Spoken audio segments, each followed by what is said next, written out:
For December, we have, for the Advanced and Foundation, the exact same curriculum, so you'll be looking at it regardless of which you click on. Essentially, we're doing balance and self-care, which is basically understanding how over the break, when you won't be in as many classes, ideas that you can do to just kind of be less focused on schoolwork and give yourself a break. So there are a couple of resources available.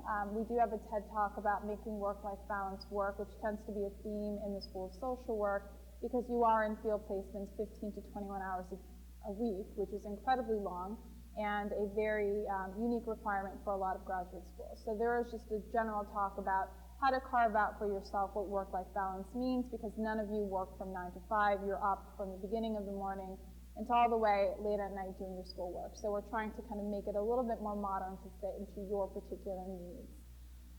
The next thing we have, this is really just ideas for you to do as an NYU student over break. A lot of people aren't aware of these resources, but they're just good things to take advantage of, because your NYU ID will get you into a number of different things. So one of them is Museum Gateway. You get free museum access as a student to quite a number of different New York City museums. Take advantage of it. I mean, you literally just show your ID and you get in for free. Recreation classes are always available through polls. There's a pretty deep student discount should you ever be interested in them. And then there's also grad life events. These are just socials, get to know you, happy hours, events and programming. It happens all year round. I know that during the academic year, you probably don't have too much time to do these things, but if you are around over break, it's a good way to connect with other people throughout the university.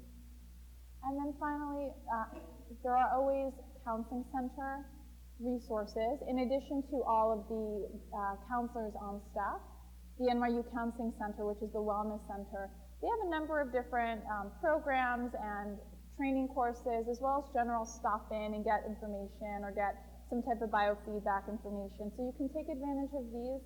I would always recommend this at the beginning of the semester, just because there's a little bit less crowds going on at the counseling center at that time.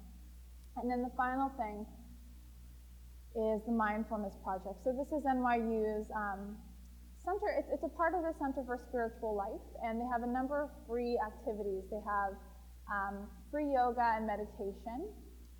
And this does not happen over the break, but it happens at the beginning and end of the semester. So there are a number, as you can see, there's like 2 yoga classes a day that are for free. You don't even have to bring your own mat. They have it there. You just show up with your ID.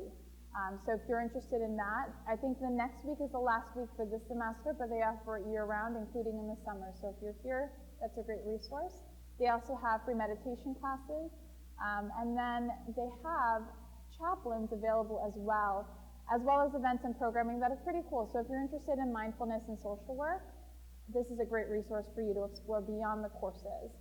And they have as well Faith Zone, which is a diversity training on religious diversity, as well as a number of other kind of religious and interreligious programming. So these are things to take advantage of over the break. I know that sometimes it's hard to. So a little bit more time for free. Okay. So so you have that on the back of the business card, and when you follow up, you can talk to those points. Something that I like to advise, and some of you have probably heard this in the past from me, is think of networking as giving back to the other person, right? So let's say you met me at a holiday party and found out that I love Harry Potter. It just came up, right? They're opening a new something in Hollywood, and that came up in our conversation. So at the back of my business card, you put Harry Potter. So the next time when you're thinking, oh, I really want to have a reason to reach out to that Shilpa lady, but, I already gave her my thank you email. She, the conversation is it's a cold dead end maybe. But you see that this Harry Potter thing came up. You can send me that article saying, hey, Shilpa, I hope you're doing well. I saw this in the news, and you probably saw it as well. That made me think of you. Let me know if you ever have time for a coffee or something. I'd love to catch up. There you go. You're not asking me for anything. You're actually giving me something, and it makes me feel kind of good that you remembered that I liked Harry Potter, right? I feel kind of special now. So that's the kind of way that you cultivate and you develop these networking connections. But the connections start. You have to make sure you're taking advantage of the connections, the opportunities as they present themselves, which happens during these holiday parties. Any questions? No? Okay. So that's my spiel on networking and holidays.